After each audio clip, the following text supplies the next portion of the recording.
골로새서 1장 22절 말씀 다 같이 한 목소리로 받들어 읽도록 하겠습니다. 이제는 그의 육체의 죽음으로 말미암아 화목하게 하사 너희를 거룩하고 흠 없고 책망할 것이 없는 자로 그 앞에 세우고자 하셨으니 아멘. 우리가 이 22절 말씀을 통해서 하나님께서 우리를 바로 예수님을 통해서 화목하게 하시고 하나님 앞에 세우신 그 상태가 어떤 것인지, 그래서 우리를 어떻게 세우고자 하셨는지 살펴보고 있습니다. 다른 말로 하면은 성도의 실존이 어떤 상태인가. 그래서 우리의 눈앞에, 육신의 눈앞에 보이는 현실을 보고 우리가 그 앞에 서 있는 것이 아니라 바로 영적인 현실, 예수님께서 지금 나와 함께 하시면서 나를 어떤 자리에 세우셨는지 우리가 그 성도의 실존을 제대로 알고 깨달아 알고 우리가 또 그 은혜를 받는 자리 가운데 나가기를 간절히 소망합니다. 그래서 우리가 이 세 가지로 살펴보고 있는데, 거룩하고 흠없고 책망할 것이 없는 자, 거룩한 것과 관련해서는 바로 성도의 자리는 성전의 자리. 그 다음에 두 번째로 흠 없다라고 할 때 이것은 이제 제사 드리는 제물에 대해서 사용되는 표현으로서 우리가 바로 그것은 또 예배의 자리다, 우리가 그렇게 살펴보았습니다. 그래서 이 예배의 자리이기 때문에 또한 그것은 행복의 자리입니다. 그 왜 예배의 자리가 왜 행복의 자리가 되느냐?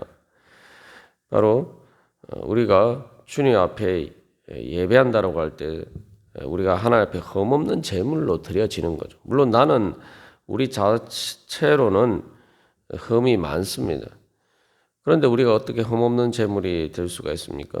우리가 이미 나눈 것처럼 바로 예수님이 나를 위해서 흠없는 제물이 되셨고, 나를 대신하셔서 그렇게 제물이 되셨고, 또 그 예수님께서 바로 성령님을 통해서 내 안에 계시기 때문에 바로 우리가 그런 예수님께서 주신 생명으로 주님 앞에 나아갈 때 우리가 하나님 앞에 흠없는 제물이 될 수가 있는 것입니다.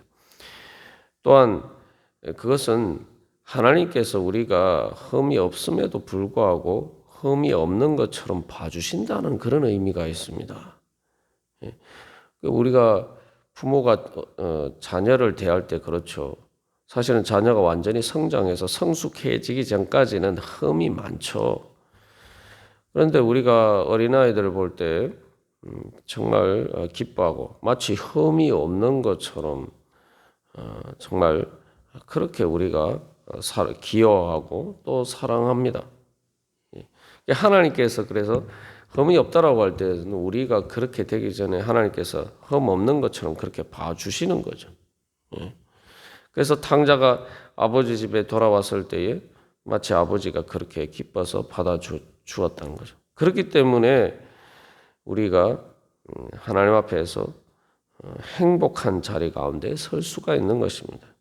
하나님께서 그렇게 봐주시면은 그것은 또한 하나님께서 우리에게 천국 잔치와 같은 그런 은혜를 베풀어 주시는 자리가 되죠. 그래서 탕자에게 돌아왔을 때 그 흠 많은 정말 그 불효 자식이었던 그 탕자에게 그 잔치를 베풀어 준 것처럼 하나님 아버지도 우리를 기뻐하시면서 마치 흠이 없는 것처럼 우리가 회개하고 주님 앞에 돌아왔을 때 또 주님께서 우리를 그렇게 기쁘게 봐주시는 겁니다.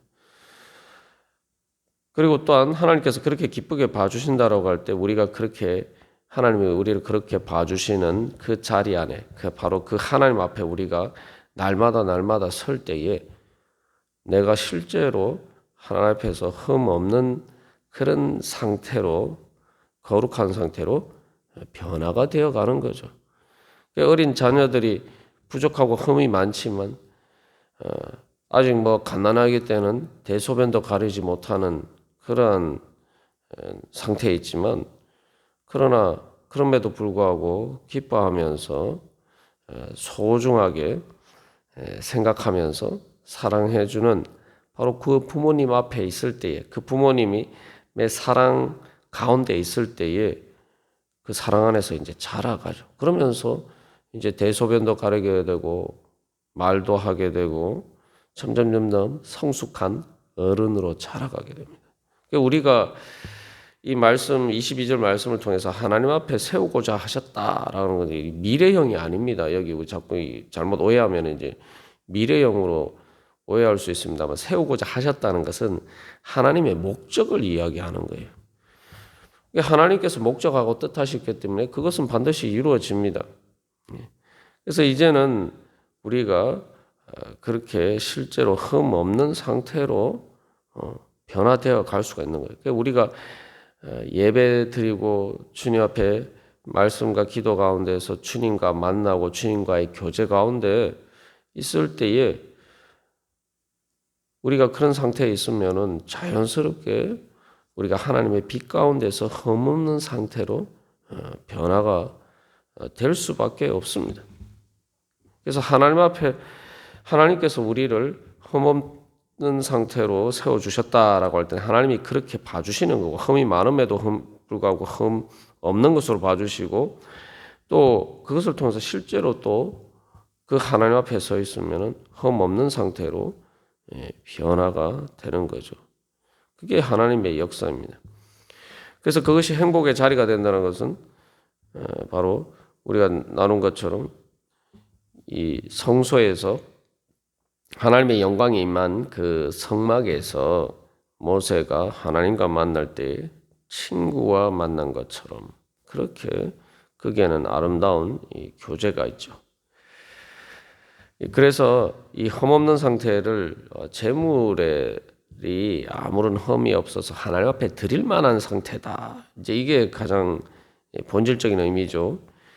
그래서 이것을 좀 더 발전적으로 예수님과 우리와의 관계에 비교해서 이야기를 할 때에 사도 바울은 에베소서에서는 예수님께서는 우리를 그 예수님 앞에서 흠이 없는 그러한 신부로 세우셨다. 그래서 마치 어린 양의 혼인잔치에 바로 우리 교회를 예수 그리스도의 신부와 같이 세우셨다라는 거죠. 그래서 우리가 이 결혼식 때에 웨딩드레스를 신부가 입는데 그 백색의 웨딩드레스는 말 그대로 흠없는 순결함을 상징합니다. 하나님께서 바로 예수님을 통해서 우리를 그렇게 세우셨다는 거예요. 그것을 그래서 중요한 것은 예수님께서 그렇게 세우셨다고 할 때는 예수님이 실제로 그렇게 될 수 있도록 우리를 날마다 청결하게 씻겨 주신다는 거예요.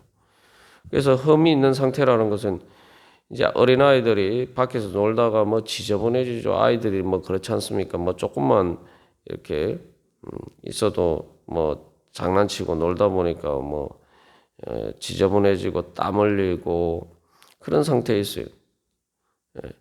그럴 때에 바로 누가 그것을 깨끗하게 해줍니까? 바로 엄마가 바로 그 아이의 더러운 옷을 갈아입혀주고 또 깨끗하게 씻겨주죠. 그리고 깨끗한 새 옷을 입혀줍니다. 성령님을 통해서 바로 하나님께서는 날마다 우리를 그렇게 하나님 앞에 세워주시는 거죠. 마치 엄마가 어린아이를 그렇게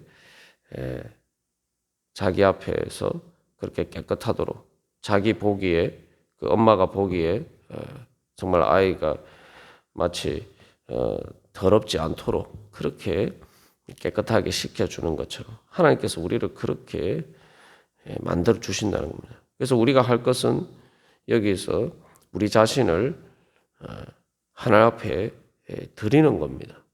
말 그대로 하나님 앞에 제물을 드리듯이 우리 자신을 주님 앞에 드려야 돼요.